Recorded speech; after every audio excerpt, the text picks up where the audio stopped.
Zee24 एक पाऊल पुढे. Best thing that can happen.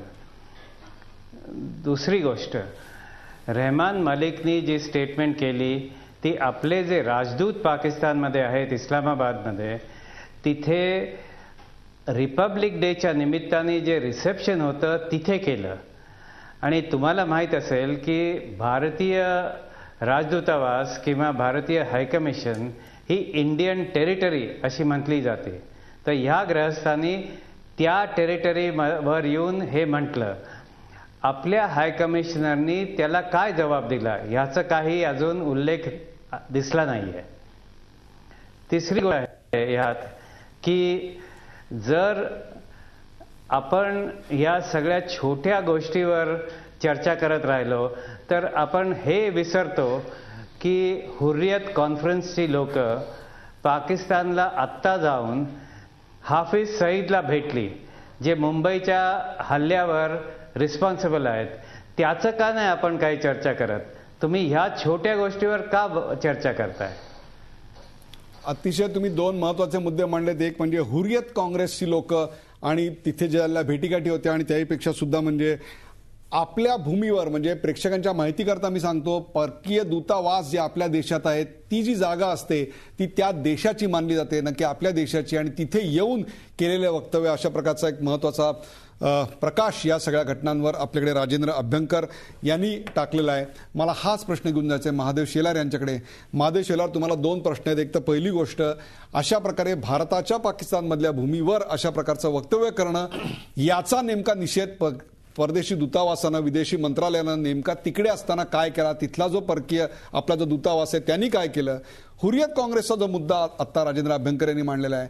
आणि तिसरी गोष्ट, तुमच्या एवढ्या सुरक्षित राज्यामध्ये जिथे सर्व काही सुरक्षित आहे, महिला सुरक्षित आहेत, सर्व प्रकारचे नागरिक सुरक्षित राहत आहेत, आपण सगळे पाहतोच आहोत, मग तुमच्या लाडक्या असणाऱ्या, काँग्रेसला जवळच्या असणाऱ्या शाहरुख खानला एवढं असुरक्षित का बरं वाटावं? त्याच्याकडे तेवढे सिक्युरिटी गार्ड्स आहेत, सगळं आहे त्याच्याकडे.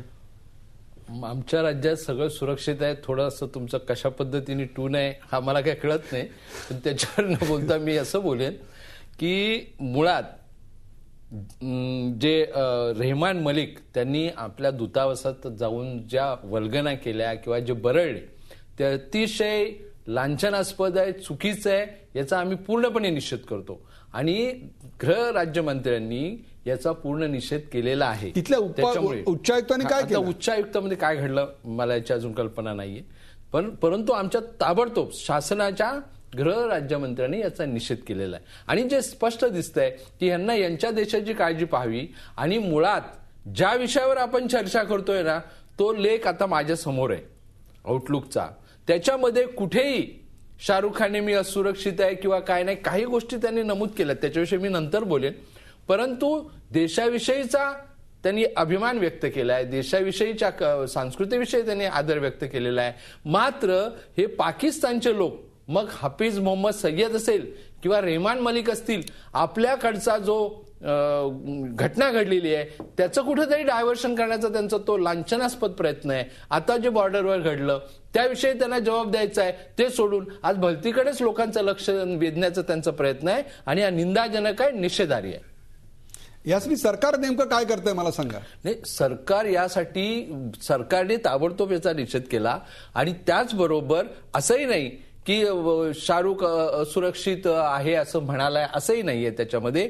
आणि सरकार बरोबर सगळ्या गोष्टी, आता मगाशी तुम्ही ज्या पद्धतीने बोललात की इथं सर्व सुरक्षित हे आहे, शेवटी प्रत्येक गोष्टीचा साधने आणि संपत्तीचा मानव हा नियंत्रणकार आहे. सरकार सगळ्या बाजूने सगळीकडे, मी एक तुम्हाला उदाहरण सांगतो एक छोटंसं, आणि ते तुम्ही घ्या आणि हे महत्वाचं आहे.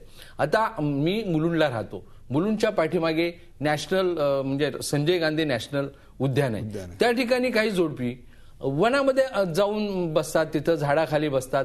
कोणी गुंड आले, आठ आले, तर तिथं शिपाई जाणार का?